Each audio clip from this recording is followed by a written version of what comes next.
1 month ago, Minecraft Legends officially launched to fairly average reviews. Near universally, critics said the game needed more content, and even fans of the game like myself have said, yeah, this is lacking something that they're probably going to have to update in there later, but we saw zero new content in the first month of Minecraft Legends, and zero plans for what that content would even be in the future. This is something that has finally changed 1 month and 1 day into the launch, because we have a brand new Lost Legend. It's called The Breakout. This is a new piece of DLC that is free that challenges you to fight one of the hardest piglins in the game. It's got me curious enough to play and indeed to say, is Minecraft Legends new content actually any good? Let's find out the answer to that question today by jumping right into it. So fun fact, I really enjoyed this DLC. I played it for an hour, I recorded the entire thing, but the audio corrupted, such as the pain of being a YouTuber, and so I figured I'd explain exactly what happened on my first run for this legend right now. So I really like the idea of this, defeat the unbreakable in 60 minutes or less,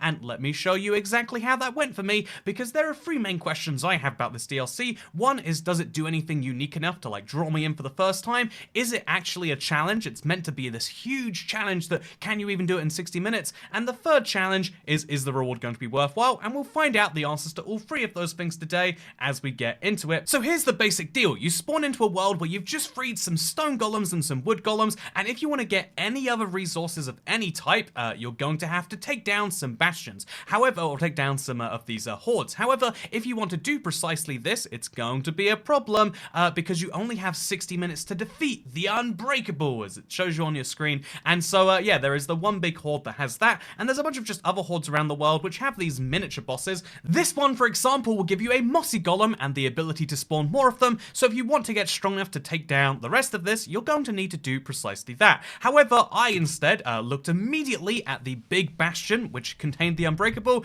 and figured, you know what, cobblestone golems have allowed me to speedrun the game in about an hour, maybe they'll allow me to speedrun this in significantly less. So I just immediately teleport to the nearest village, and then from that village, I run straight at the bastion, and here's how that one goes.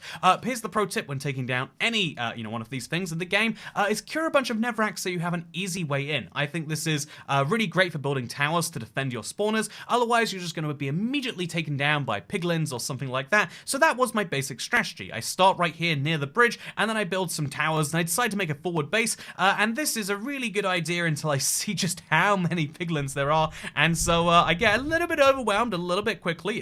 The run starts to deteriorate at an amazing pace. I mean, just look at how many there are, and immediately I realize this is not going to be a viable strategy. I'm going to need to go back and prepare and listen to the game when it tells me that I've got to go out there and actually get some resources first, except obviously once I die, that's not what I do. What I instead do is I grab myself a beetle. These are the best mob in the game for taking down the horde of the bastion, because they use a bunch of walls which you can't easily get over unless you have a sticky beetle which can do precisely that. Let me show you the fun that I had with this. So the beetle is really great because, previously where these piglins took me down super easy, they're currently jumping in lava apparently, I can actually just climb straight up the wall, and now I'm in the base. I can climb up another wall, and if I really want to, because it's a beetle, it has magic flying powers, do you know what I can do? I can fly right over to the main thing. Except at this point, I'm just having a great time walking through here. I'm taking a bit of damage, but oh, there's a gate. I better take that down or jump over it. There's another gate. Oh, you see that? I'm right here now, and there is the big bad boss himself.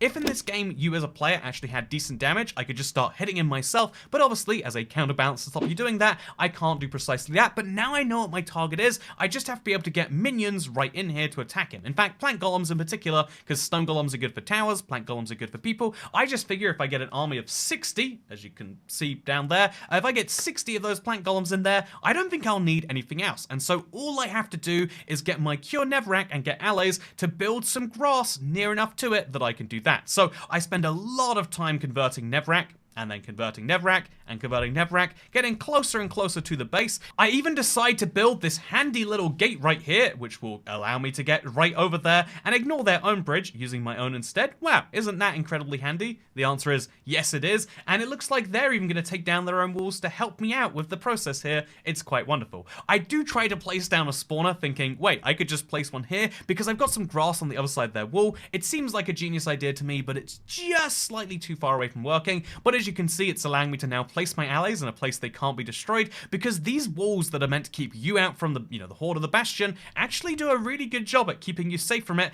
if you just climb over them. For real, the beetle is the best mob for this particular situation. I love the big beak, and that's why I'm after that fun big beak skin, but it's just so wonderful to be able to do this and watch as it slowly tears apart the place. Something it does right here that I don't spot though is it actually allows the Cure Netherrack to go across the divide, which means that even though I try at first to build all the way over to the bridge and then to do it that way, I notice as I'm here and the big, the big unbreakable hits me through the wall. Pretty hard too, by the way. Wow, I'm starting to think he's a boss or something. You can see something fun here that actually there's some grass on the other side of that wall. You can't see it very clearly because my screen's covered in jam, but as you can see, there is now grass on that side, and after this death, I'm willing to go right back in and get it. And so once I'm back on this side of the wall, I do precisely that, placing some of these Cure Netherracks, allowing the allies to slowly turn the Netherrack into grass, and as soon as they're over the wall, I know it is time for me, because it's just a big guy by himself, to place down some towers. These towers are gonna, at the bare minimum, distract him, right? He's gonna go over to them, try and destroy them, but if we place enough of the towers around him, he's gonna slowly start taking damage as I also cure the rest of this, and he's down to 99% already. My strategy has worked. He's torn down a tower, but at what cost? The answer is, the cost is the time that it takes me to summon in some wood golems, and now I'm starting to summon those in, and within just a minute, you can see I've got a full army ready. At this point, it looks like, I've cheesed it, I've worked it out. I'm building a carpentry hut to keep my towers alive, and I really do think, if you look at the speed his health bar's going down, that I might have just solved it. But there are piglins coming in from the left side of the screen, as you can see.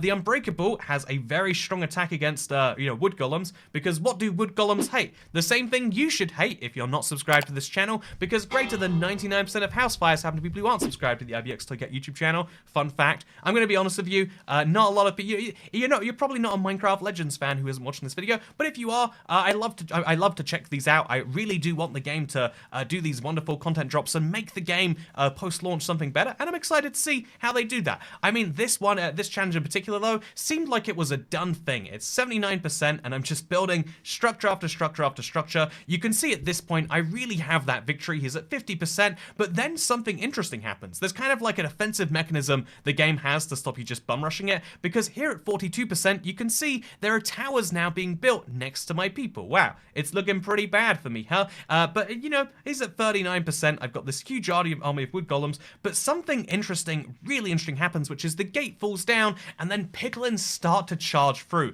This means that I've now lost the momentum in this battle. There's a whole bunch of piglins taking down my stuff, and then a missile comes by too. It's a really tragic combination of circumstances that leads to this, a bunch of my wood golems being dead, no more being able to be summoned, and indeed, everything is under attack. They're summoning new structures in, it's all going poorly, and worse yet, I don't have a way to really counter this. I figure that just running in a few more times will get this done, but realistically, they build so many towers that I'm only down to 32% before I realize this isn't going to work. Believe me when I say I try a few times, I get some stone, I go back in, it doesn't work. There's so many of the towers now. I go back out, I get some more stone, I come in, and just no matter what I'm trying, the bum rush strategies are not working, and I realize I'm gonna have to do the thing I hate most, and I'm gonna have to listen to the game when it tells me I should take down some of these other hordes first. So I do the only thing that I know how to do at this point, and I find the one tower I feel like taking down. I noticed there are some, there's some moss golems over here, and I figured why not let them free, but the piglins put a stop to that, and I realized I don't actually care about this. As fun as it is to stand on top of these cages, the piglins have now learned they can stand up in midair too, and so I instead go to the one horde which contains the first of stone spawner. If I can take down all their towers, then I'll be able to take down their main guy, right? And I have a really rough time through this build. I hate the Horde of the Spore just for having to build these bridges around the place. You take a lot of damage because you're in the clunky bridge building menu. It's a hard time to get it done. Like, if building bridges is this hard in real life, I see why we do it so little. But yeah, I get in here, immediately die, things go poorly, and then I come back in using my beetle, using my my smarts to realize that, I'll summon a bunch of wood golems, bring them in, use them to defend the portal, and then maybe attack the portal later. But this doesn't really work so great either. Pro tip, did you know wood golems aren't so great. So what do you do instead? You get a bunch of stone golems in there, and you do precisely the same thing. And there's no big unbreakable guy to stop me here. And in a few seconds, the portal goes from 90 to 40 to 30, and it's gone. And look at my huge army of stone golems standing in midair right here. They are cheering and they are excited, but I am not excited because I've only got 27 minutes to try and use this first stone spawner to try and make this work. But I'm looking around my items trying to find a first spawner. I have the ability to lure and distract him, but I can't actually summon any, which means I'm going to have to go and maybe find one in the wild. This seems like an impossible task to me, but apparently they just spawn in the villages once you've unlocked them. Really weird system, don't entirely understand it. This map feels really jankily built on top of the main game. I think a lot of people are hoping there'd be some form of content that maybe is rejiggering the entire thing, but honestly, this looks like you're just playing the campaign, but as a speed run. I mean, that is basically what I'm doing. I figure, why don't I try and use the stone golems to beat the game quickly, and as soon as I build those stone golems, a bunch of my stone golems run in from earlier, including my first of stone spawner. This is the guy you want to take down structures. You can see that the cobble golems are doing a pretty good job by themselves, but all it really takes is having one big missile come from your first, and everything's going to go down. The stone golems have a lot more health to deal with fire because they're made of, you know, stone rather than wood, and so once we get his towers down, I think this is going to be easy peasy, and then it's time for the wood golems. So stone golem, I decided to put my first of the stone guy right onto the boss, just figuring, you know, worst case, he's going to distract him a little bit. He did not do that. He just started throwing rocks and doing next to no damage. And so then I summon wood golem after wood golem after wood golem until I have my full army of 60. And then they get burnt. And then I have to summon some more of them. And then I get a full army of 60 and then they're burnt. And you know what? Wood golems are really weak. They just about do the job usually. But right here, I ran out of stone. And so I need to run out and get some. You know what? Pop into the shop to get some milk. This is a very normal thing we're always doing. And so I head out to the dry savannah to pick up some stone, which, you know, I still don't quite understand why the trees are made of stone in the dry savannah. Also, why is it called the dry savannah? This is clearly a mesa biome. Did they call it dry savannah to ignore the debate about whether it's a mesa or a badlands? You know, who knows for sure. Side note, it's definitely mesa. Anyone who says it's badlands is just objectively wrong because there are no badlands in Minecraft. Although, maybe in Minecraft Legends. Anyway, with that said, the key thing to say here is once I've got some stone, I know I can head back in. I've got 21 minutes and 17% left on this guy, and it's just all about bum rushing that last bit out of him. I don't need to even have absolute dominance on this place.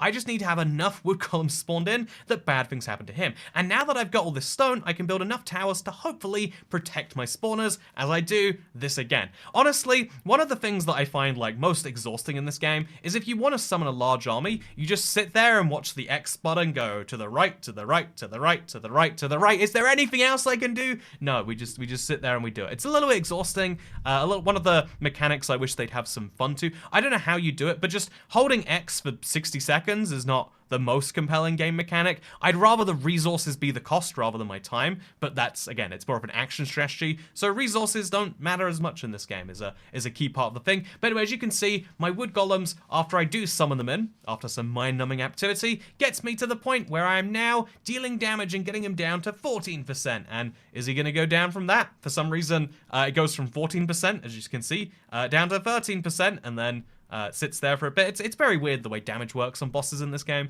Maybe I'm missing it. But as you can see, even though he just tries to destroy my spawner, we go from 13 down to 11%, and you can see that he's basically ready to die. But unfortunately, he sees what I have coming, and I'm just kidding. What actually happens is, although he destroys my army, I summon it again and again and again, get a huge horde of wood golems, and this last batch with 18 minutes to go makes me feel very confident that this is going to end in my victory. There are arrow towers surrounding him, there are wood golems surrounding him, everything we need for a victory is in place, and so that's why. Also, look, his health bar went from 4 to 2%. I really don't understand why, and then we're gonna go presumably from 2 to 0%, right?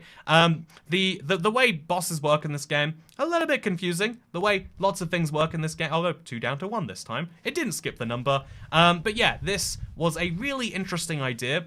But if I had to answer the question of is this a unique enough gameplay, it doesn't really feel like one, right? It feels like a fun idea to be like, defeat the bastions to unlock new things, defeat the hordes. But it's like, isn't that how the base game works already because of Prismarine?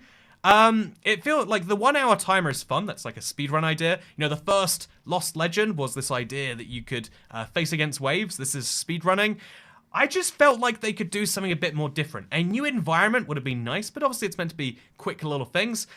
Something more would be better because this just felt a lot like Legends. Maybe that's the way I chose to play it. Maybe you could play this in a very different way. But to me, it just felt like, yeah, I did this because I wanted to get that well-earned reward, and then we could move on to the last part of the video, which is what do you get when you beat the Lost Legend for this particular month? And the answer to that is the Prison Break Big Beak. And, you know, I can show you that in the store you like. Look, I claimed it with my mine coins. Isn't that great? With 0 mine coins, I should say. And then you hit download, and then you go to your, you go into your mount skins, and then you slide over to Big Beak. Because, you know, I love my trusty horse. He's great. I love my trusty Beagle. But Big Beak, having this 2 diamond rarity on him, that seems pretty good. And honestly, it's pretty hard to see your skins in Minecraft Legends. People who pay for these, I'm very confused. Like, why does everyone think everything has to have skins? Not everything needs to be personalized, you know? Like, I think, especially when they want to charge you for that personalization and you can't see it, it's like, do you need to have this? The answer is apparently yes. But yeah, this is what the this is what the Prison Break Big skin looks like. I like it as a reward. It's one of my favorite things here. But even even me, as someone who really wants to like this game, I like strategy games, I like Minecraft, I should be the target audience for this. I go, oh, is that it for a whole nother month? This is a skin that's going to be really great if I play Minecraft Legends, but the thing that will draw me back into this game is new content, and now for the next month, I'm not convinced there's a reason to come back to this. Was it really hard enough to warrant the challenge? Honestly, for a lot of players, probably yes. There is no difficulty setting, so a lot of people who would lower the game down to the minimum difficulty wouldn't be able to do this so easy, and so maybe that has some specialness to some people. But for most people, I think you look at this and you say, oh, yep, that's the one piece of content this month. I'll come back next month. But is it enough people who come back in the next month? That is the real question, and the answer, I don't know if it is so great. But yeah, the overall thoughts on this are it was an interesting piece of DLC. I like the idea, but this has to be more unique if it's only going to be once a month, and there needs to be something done with the rest of the game. They clearly have plans. That's what's crazy about this. They have plans for it, and you can see because in the store there is a section alongside Lost Legends for My Myths. This is clearly a form of paid DLC because you download them in the marketplace. What are the myths? What are they going to be? When are they coming out? What is the plan for this game? You can't release a game with the Minecraft IP that, you know, is missing content and then say, yeah, at some point we might update it. You need to give people a roadmap to get people excited for what is to come because, yeah, I think right now the game is good, but it's also lacking in content in a way that I hope they fix soon. But am I too harsh? What do you think? Let me know in the comments down below. I hope you enjoyed this video. Thank you to Harrison for stitching it together from the ashes. And also, thank you to you for watching because I hope you have a good day and I'll see you in the next one. Okay? Bye. Hope that works.